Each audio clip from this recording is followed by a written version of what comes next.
See, basically, right, this is a new format that we are trying out, right, which means that there could be some questions from gray area, so we'll try to resolve it as as we go along, right? I can't possibly think of every single combination and things like that, right? Now, the innings is going to be split into 40-over innings, is going to be split into 2 innings, right, of 20 overs each. So the way it's going to work is we're going to have the toss. Once whoever wins the toss, whatever they decide to do, if they bat first, they'll bat for 20 overs, and the other team gets to bat for 20 overs. So you have 1 inning right there, and we'll have a lunch break in between, and we'll continue with the game in the same format. So the other team bats first. Now, there is a follow-on, right? If the team batting first scores 50 or more, and then the team batting second, the team batting first will have an opportunity to enforce a follow-on. Okay, so which means that they would have to play again, right, after lunch. So that's just difference. The other things that we need to keep in mind is that to make it simple, right, we'll have the same sort of over restrictions and everything. So 20 overs, you have 8 overs of mandatory power play. Out of 8 overs, 4 overs is the bowling initial mandatory power play, 2 overs of bowling power play, and 2 overs of batting power play, right? So what does that power play mean?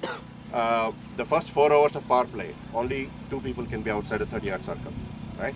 And the second and third over of power play, 2 overs each, 3 people outside the circle, right? Each bowler will get to bowl 4 overs maximum. That's the standard thing for any game, T20 game. So what else? Yes, there is if there is a front foot no ball or a back foot no ball, for example, right? The umpires will signal a free hit, which means the next ball will be a free hit. Okay, so field restrictions will still stay. Only thing is, if it's the same batsman, right, the field cannot change. But it's a different batsman, the field can change. Okay, so and the wide ball and all those penalties are standard. Whatever there is no bouncer. There is no one ball over the shoulder level. Nothing is allowed. So any ball that is bouncing over the shoulder is a no ball. Okay. What else? What else can we think of? So at the end of the day, whichever team gets the maximum number of runs and gets the other team out wins the game. And we have all the trophies over there. So the umpires will get to decide who is the MVP, who is the best batsman, bowler, and whatever. Right? So the umpires will take a decision. What else? There is no drinks break. And we're going to start each innings with a new ball. Okay? So break between innings is 10 minutes. Okay, so that gives you time for your changeover and whatever. And whenever there is a fall of a wicket, the other batsman has to be ready in 90 seconds. So basically, if he's batting, he's taking strike, he has to be ready to take the guard within 90 seconds, right?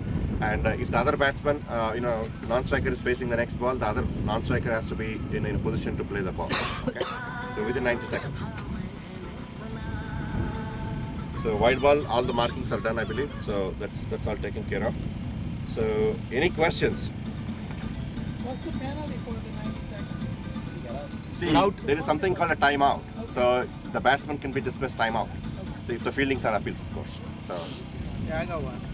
you Is did? that any foot no ball? Isn't it supposed to be only overstep? No. See, foot no ball can be both your front foot as well as your back foot.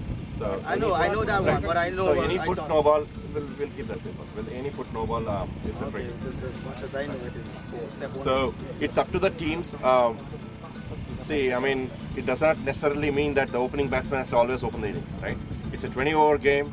It's up to the teams to decide depending upon the situation that they are in, right? I mean, anybody can open the innings, anybody can bat Power lower. play is 4 hours per innings, right? Yeah, maximum 4 overs per innings for a bowler. The power play. Power play, 4, 2 and 2. 4, 2 and 2? Yes, 8 overs. 8 overs. So the batting power play is something for the batting team to decide when they want to, right?